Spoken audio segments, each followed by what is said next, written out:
Всем привет, я Шал, и вы смотрите мой дебютный видеогайд, посвященный замечательной игре Neverwinter Nights 2. Году так в 2013-м автор решил перепройти основные кампании этой игры. И вспомнил неудачный опыт первых прохождений. Ну вот не получался никак персонаж, который бы соответствовал ожиданиям. Что поделать, пришлось лезть в поисковик за гайдами, и выяснилось страшное. В Рунете по второму Neverwinter'у поисковик выдает уже давно мертвые форумы, на которых папки ПВП и гуру Нагиба общаются друг с другом на одном им понятном птичьем языке. Сейчас ситуация несколько поменялась. Есть два замечательных канала по Neverwinter'у, но по первой части. А двойка имеет свои особенности. В англоязычном интернете ситуация намного лучше, так что if you know English well, you're welcome. Ссылки будут в описании. Ну а для тех, кто нет, добро пожаловать. В этой части гайда будет разобрана механика рукопашного боя и немного коснемся стрельбы. Кроме того, в планах создать еще один большой видеогайд по магии, а затем, если звезды сойдутся, сделать видеогайд по распространенным билдам. Должен предупредить, гайд по своей структуре будет похож на рыбий скелет, потому что от основной темы, хребта, придется постоянно уходить в сторону, поясняя те или иные моменты.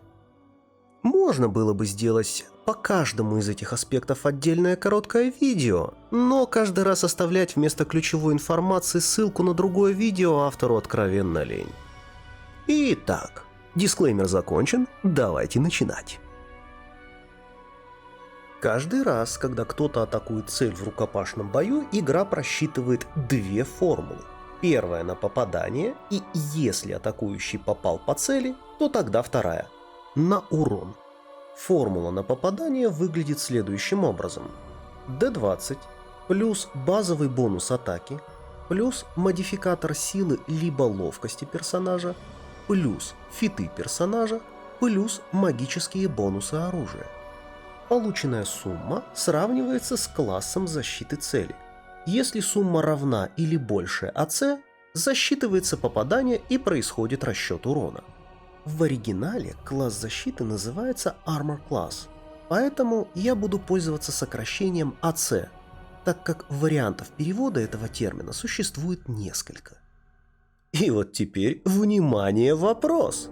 А какое из этих слагаемых является самым важным для билдостроения? 3, 2, 1.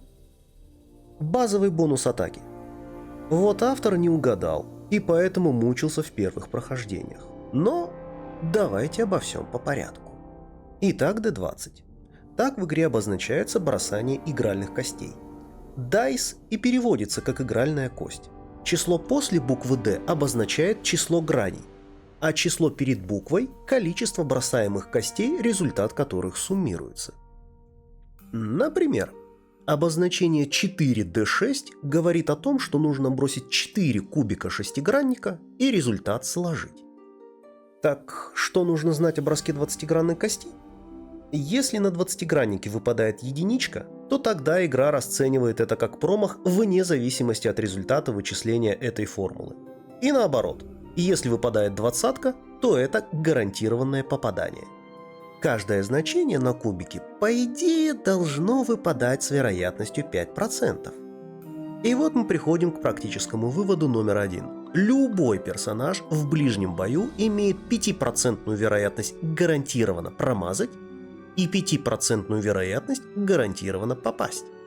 Больше о первом слагаемом, о броске кубика, ничего не скажешь. Это случайное число, и повлиять на него игрок никак не может. Ну а теперь баб. Базовый бонус атаки. Он зависит исключительно от того, какие классы вы набираете себе в билд персонажа. И повлиять на него почти невозможно. Ошибетесь с баб, получится не боец, а непонятно что. Почему? А он определяет количество атак в раунд по очень простому принципу. Если от вашего баба можно отнять 5, и после этого что-то останется, то у вас появляется еще одна атака в раунд, которая будет совершаться с этим остатком. Например, у воина 5 уровня баб как раз 5. И поэтому никакой второй атаки в раунд ему не положено. Но вот как только он берет 6-й уровень, его баб становится равным 6. И у него появляется вторая атака, которую он будет совершать с бабом в единичку. К 20 уровню у персонажа может быть 4 атаки в раунд, к максимальному 30-му 6. Для того, чтобы получить эти значения в билде, вам надо достичь 16 и 26 баб соответственно. Только учтите, что все 6 атак подряд в раунд вы не увидите, потому что Neverwinter Nights 2 старается имитировать реалтаймовый бой, хотя и является пошаговой игрой. Для этого раунд делится на 3 фазы, между которыми равномерно распределяются атаки бойцов, и вступившие в бой рукопашники обмениваются атаками по фазам, а не по раундам. Тем не менее, все свои законные атаки в раунд ваш рукопашник совершает, если, конечно, доживают и он, и цель. Как же считается баб?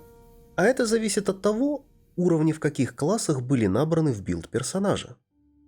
Все классы в Neverwinter Nights 2 относятся к одной из 3 категорий. Классы с высоким баб. Это те, кому ближний бой на роду написан. Это их основное занятие. Это паладины, воины, следопыты, варвары и так далее. У них все просто. 1 уровень плюс 1 к баб. Классы со средним баб. Это те, кто в ближний бой может, но это не их основное занятие. Это священники, это друиды, воры, это барды. У них 1 уровень приносит 3/4 баб. Получается, что эти товарищи получают 3 баба за 4 уровня. При этом все дробные значения игрой отбрасываются. И да, необходимо отметить, что дробные части баб от разных классов не складываются. Поэтому в билдостроении существует так называемое правило кратности 4. Если вы хотите замаксить баб и вам нужно взять класс из этой категории, то количество уровней в нем должно быть кратно 4. И иногда это заставляет делать неприятный выбор. Например, есть такой престиж-класс Повелитель Бурь, Stormlord. В нем можно взять максимум 10 уровней, и к 8-му он получает основные преимущества. Но на 9 уровне он дает вам иммунитет к электричеству, а на 10-м очень полезные заклинания. Вкусно, да? Так вот учтите, что взяв в нем 9 или 10 уровней, у вас не получится достичь заветных 6 атак в раунд к 30 уровню. Классы с низким баб. Этим вообще в ближний бой соваться противопоказано. Это волшебники и колдуны. У них прибавка за уровень составляет половинку баба. Как всю эту прелесть рассчитывать? Ну, не на бумаге же в самом деле вести расчеты. Есть замечательный ресурс nvn2db.com, в котором есть инструмент билдостроения. Для особых ценителей он поддерживает моды, добавляющие новые престиж-классы. Да, англоязычный, но в целом там все понятно по иконкам и обозначениям. Как раз в нем и можно проверить, на какое значение баба выйдет планируемый вами билд.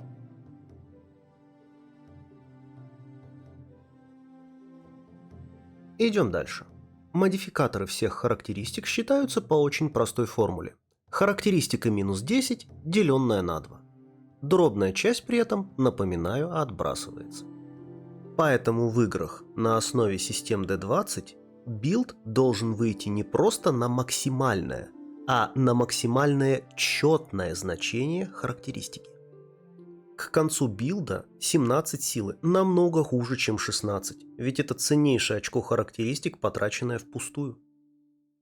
Как это сделать? Ну, подавляющее большинство магических вещей дает четную прибавку к характеристикам. То же самое касается бонусов от классов и заклинаний.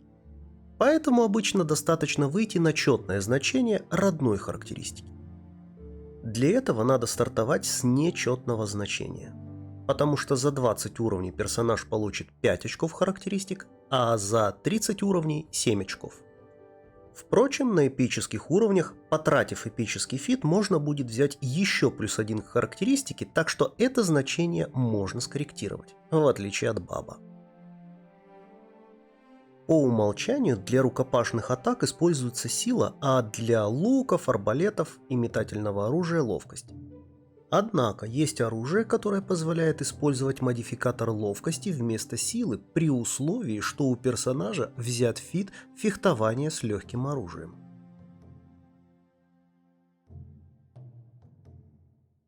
Фиты. Фит – это особенность, которая, в отличие от навыков, либо есть, либо нет. Во многом является аналогом перка из игр серии The Elder Scrolls и Fallout. Фитов у персонажа обычно очень немного. Фит предлагается персонажу на первом уровне и каждом третьем. Итого к 20 уровню их будет всего 7 штук. На эпических уровнях фиты даются на каждом нечетном уровне. Итого еще плюс 5. Но на эпических уровнях предлагаются особые эпические фиты. И тратить их для того, чтобы взять обычные, ну такое себе. Так вот, фитов у персонажа мало, они очень ценны. А еще есть фиты, которые являются обязательной программой. И вот на фоне этого тратить фит ради получения плюс 1 к атаке могут позволить себе только воины, у которых и есть дополнительные фиты на каждом четном уровне. Вот у них обычно такие фиты есть. Остальные классы эти фиты берут на сдачу, если больше ну вот совсем-совсем нечего выбрать. Еще один такой фит есть на эпических уровнях, который работает с любым оружием. Доблесть. Но опять же, берется, если на него есть место в билде. Магические бонусы с оружия. Ну хотя бы тут все просто. Видели вещи с плюсом в названии? Например, адамантитовый меч плюс 3. Вот этот самый плюс 3 подставляется в формулу атаки. Все эти слагаемые, за исключением D20, дают нам атаку персонажа, которую можно посмотреть в окне характеристик.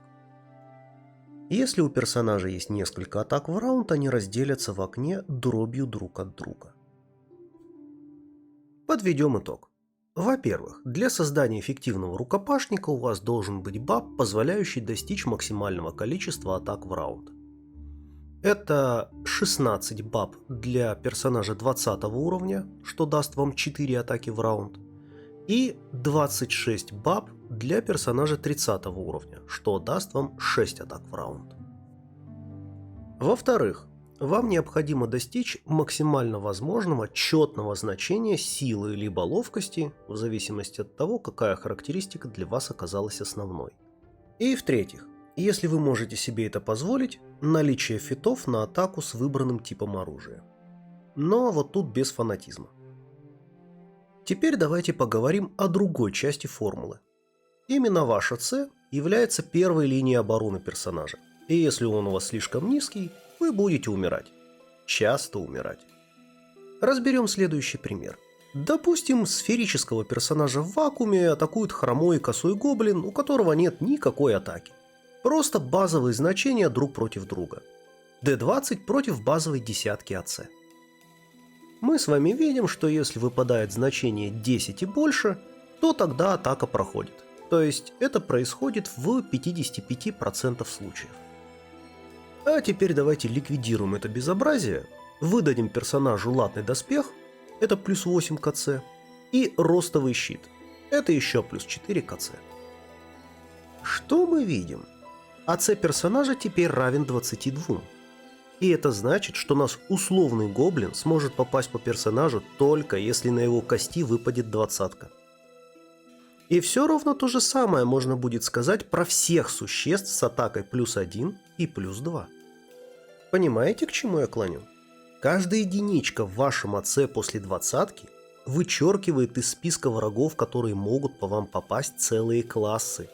Поэтому вот еще один практический вывод для рукопашника. Если есть возможность поднять свой АЦ хотя бы на единичку, это того стоит. Ну а теперь пришло время разобраться, из чего же складывается АЦ.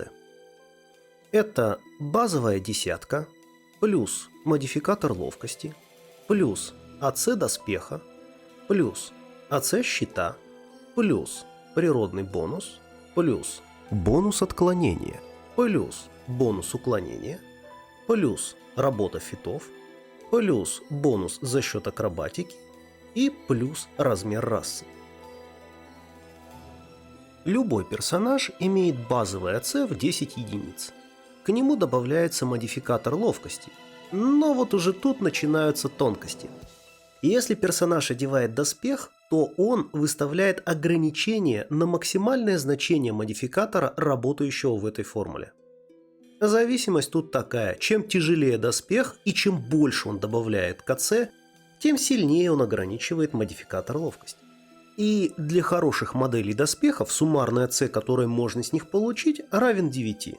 Так, например, стеганый доспех дает всего единичку к АЦ, зато позволяет добавить аж 8 за счет модификатора ловкости. А полный латный доспех, наоборот, добавляет 8 к АЦ и только единичку за счет модификатора. Баланс, ага. Поэтому ловкие персонажи по мере прокачки начинают одевать все более легкие доспехи, а потом вообще отказываются от них, ибо без доспеха у них АЦ оказывается выше. Далее. Доспех может быть зачарован на бонус к АЦ. И, как и в случае с оружием, обычно этот бонус отображается в названии доспеха. Например, тяжелый доспех +3. Вот это самое +3 идет в формулу АЦ. И тут тоже есть одна тонкость. Одинаковые по своей природе магические бонусы не складываются. Из двух одинаковых по своей природе бонусов на персонажа будет действовать сильнейший. И вот как раз тут есть один неприятный момент. Магический бонус к АЦ за счет доспеха встречается не только на доспехах, но внезапно на наручах защиты. И некоторых заклинаниях. Поэтому при планировании персонажа имейте это в виду. Незачем зачаровывать доспех на +8, если вы будете носить наручи защиты +8. Щит. Та же самая история, что и с доспехом. Есть базовый бонус к АЦ от щита, а есть магический. К счастью, магический бонус щита встречается только на щитах и заклинаниях, так что тут особо можно не беспокоиться. Природный бонус. Это бонус за счет того, что шкура у персонажа крепкая. Ну там чешую отрастил. Не смейтесь, местные даваки на это практикуют. Встречается на амулетах и некоторых заклинаниях, поэтому как только вы разживетесь приличным амулетом защиты, про бафы типа друидской кожи коры можно будет забыть. К счастью, бонусы от класса складываются с магическими, поэтому чешуя наследника Красного Дракона не вступит в конфликт с кожей корой или амулетом природной защиты. Бонус отклонения. Обычно встречается на двух типах предметов – это плащи и кольца.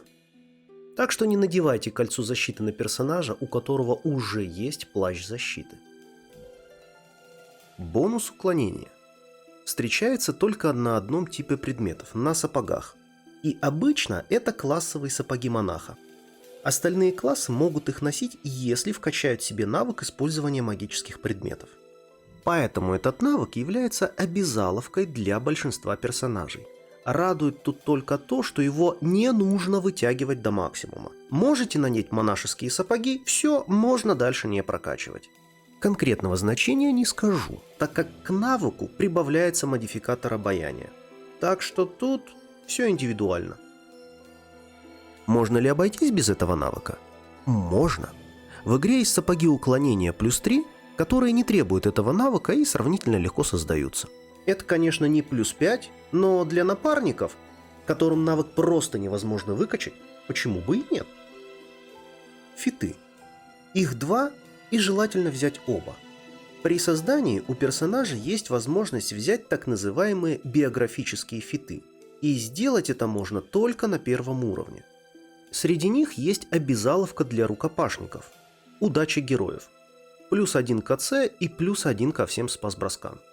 Если только вы не делаете мага, брать в обязательном порядке.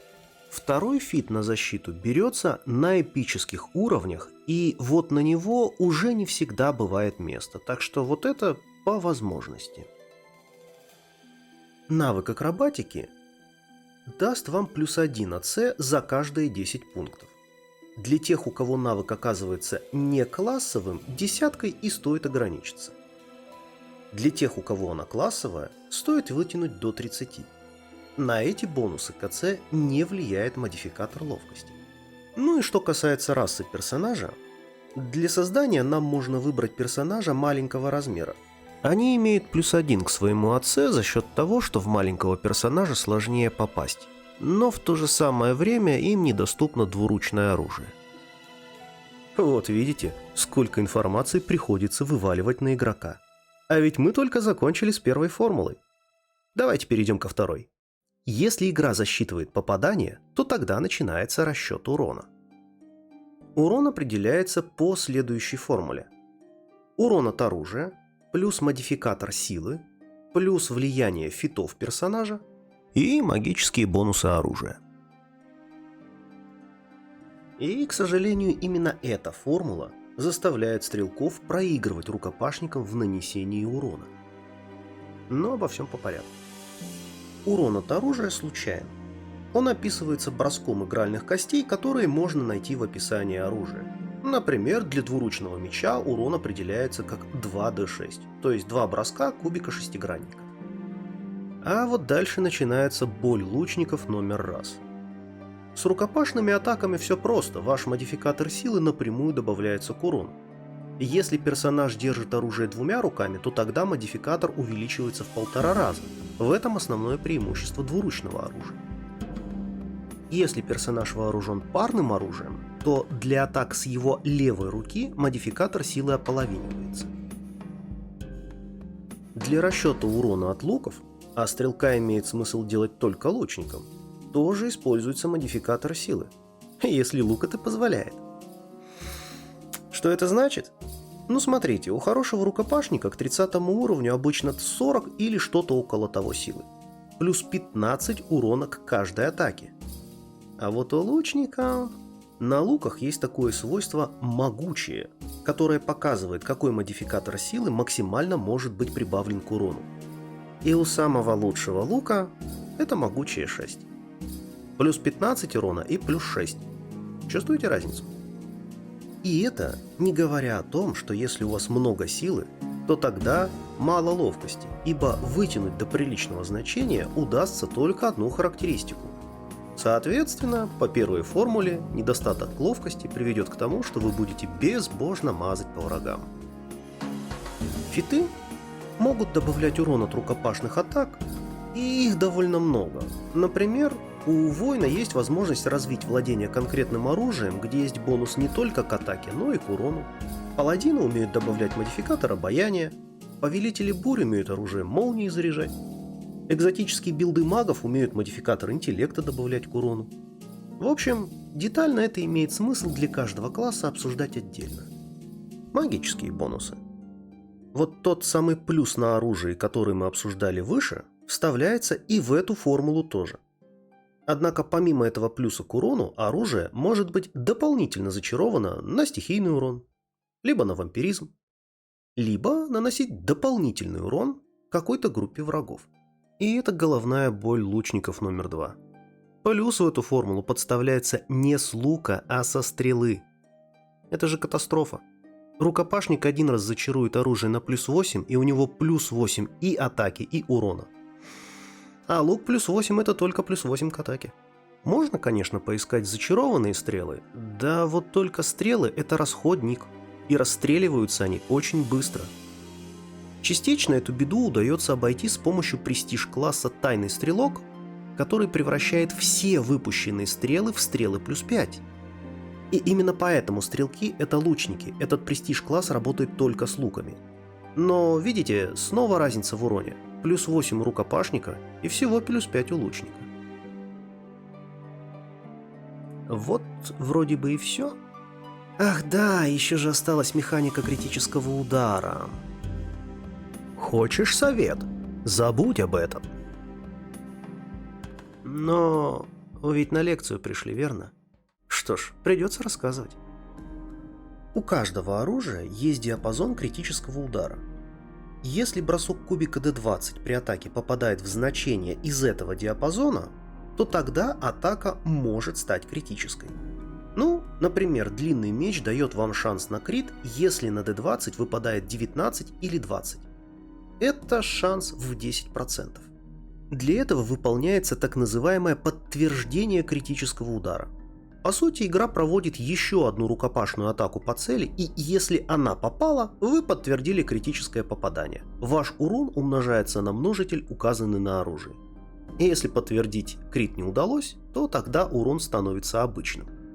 Вот зачем нужна эта механика подтверждения? Ну, я подозреваю для того, чтобы исключить возможность критовать не рукопашником. Боец-то легко подтвердит свой крит, а вот маг уже менее вероятно.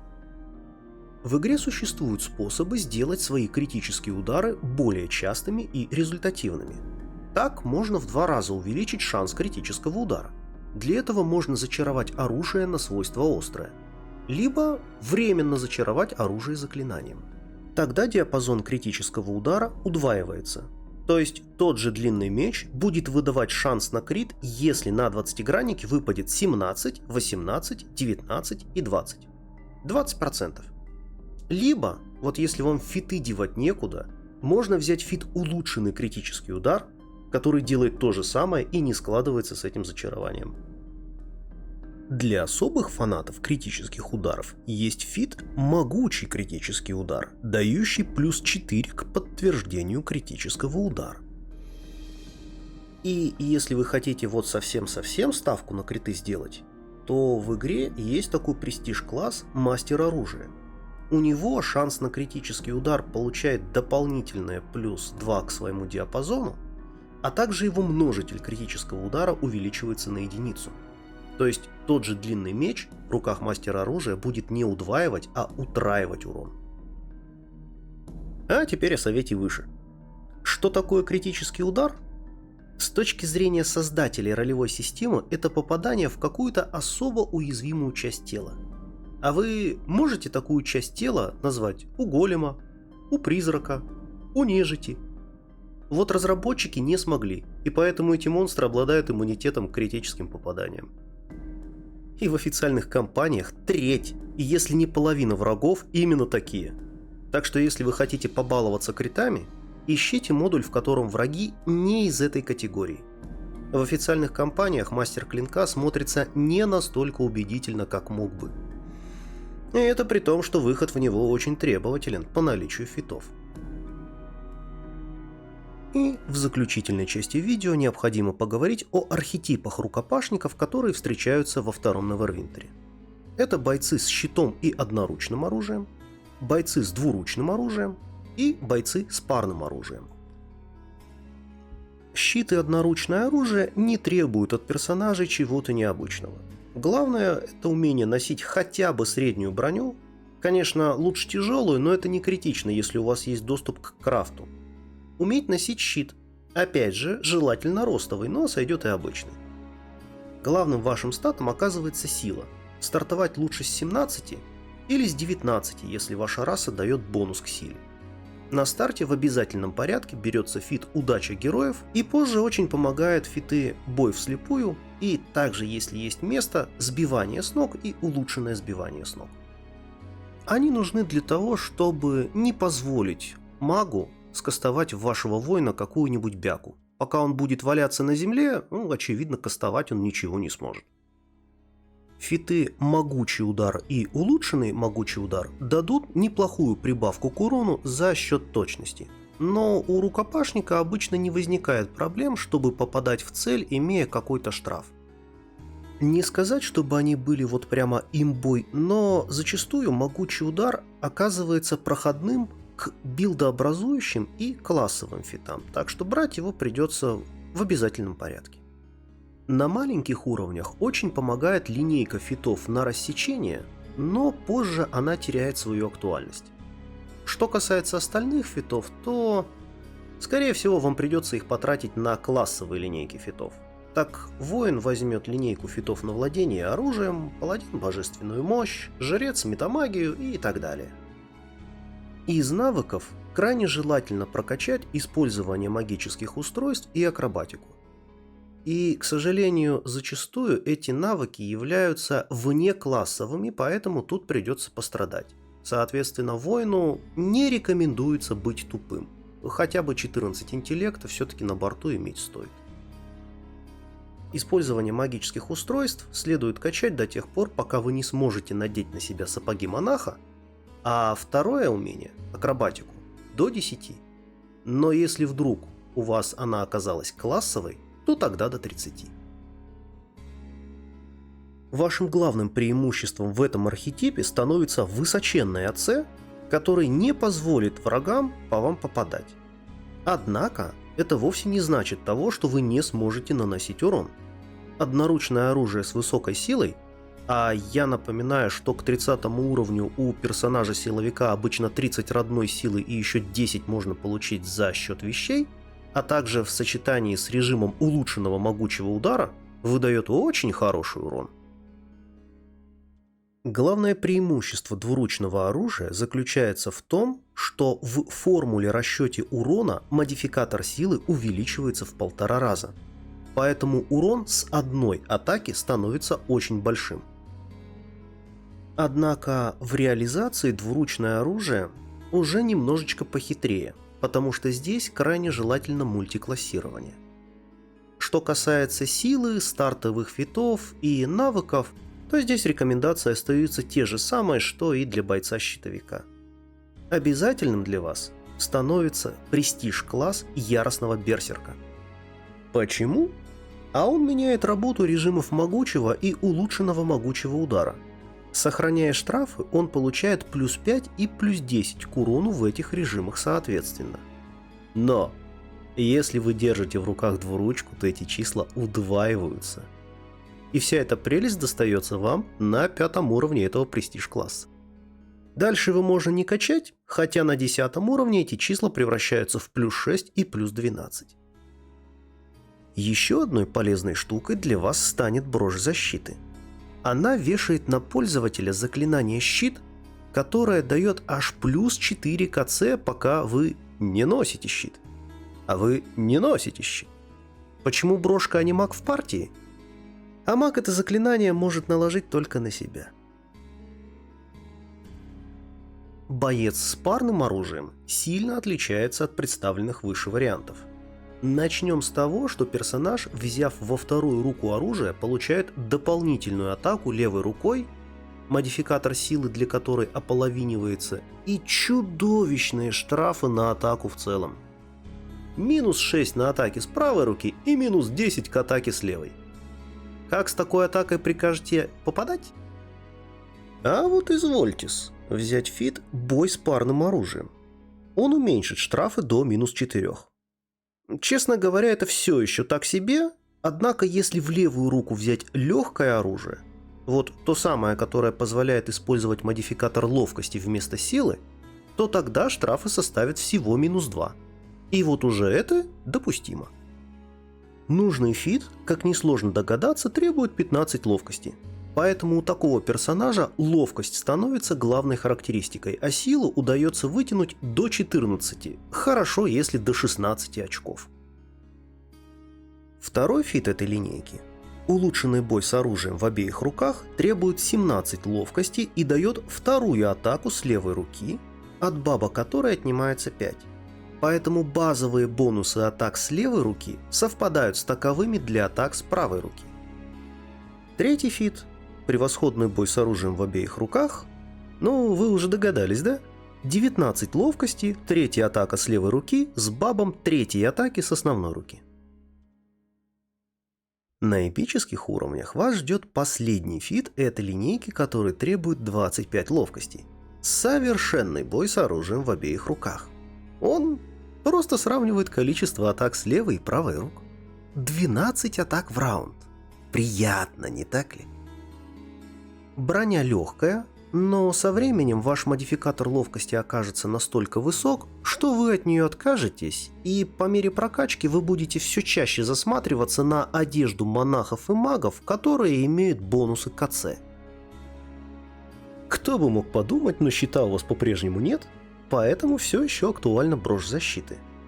Хотя вы, конечно, можете взять фит «Защита с оружием в обеих руках», а потом его улучшенную версию, но брошку добыть таки намного проще и значительно дешевле в плане фитов.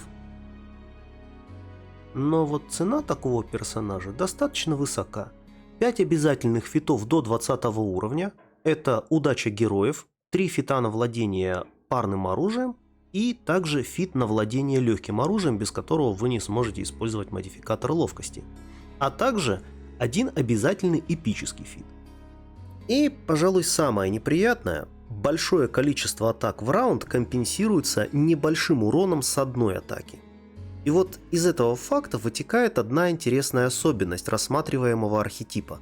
Даже небольшая прибавка к урону очень быстро окупается. Допустим, у нашего персонажа 10 силы, и он вооружен парой коротких мечей. У короткого меча урон 1d6, и в среднем считается, что такая кость дает 3,5 единицы урона. Если мы предположим, что все атаки персонажа попадают в цель, то получается, что мы нанесем 42 урона. А теперь давайте зачаруем мечи, ну хотя бы на +3. Тогда окажется, что за раунд такой персонаж будет наносить уже 78 урона. Ну что ж, давайте подведем итог всего этого гайда. Во-первых, при построении билда старайтесь выйти на максимум атак. Это 16 баба для 20 уровня и 26 для 30. Если у вас в билде встречаются классы со средним баб, то тогда количество уровней в них должно быть кратно 4. Во-вторых, старайтесь к концу билда прийти к максимально высоким четным значениям характеристик. В-третьих, старайтесь заполучить как можно больше АЦ. Если у вас есть возможность его повысить хотя бы на единичку, это того стоит. В-четвертых, постарайтесь получить возможность носить монашеские сапоги и получить бонус к АЦ с акробатики. Для этого вам придется прокачать навык использования магических предметов и, собственно, акробатику. В-пятых, если вы соберетесь прокачивать лучника, то будьте готовы к тому, что к концу билда вы будете испытывать недостаток урона по сравнению с рукопашниками. Ну что ж, на этом гайд подходит к концу. Спасибо всем, кто досмотрел его до конца, и автор надеется, что в гайде ему удалось собрать полезную информацию для любителей второго Невервинтера. На этом разрешите откланяться.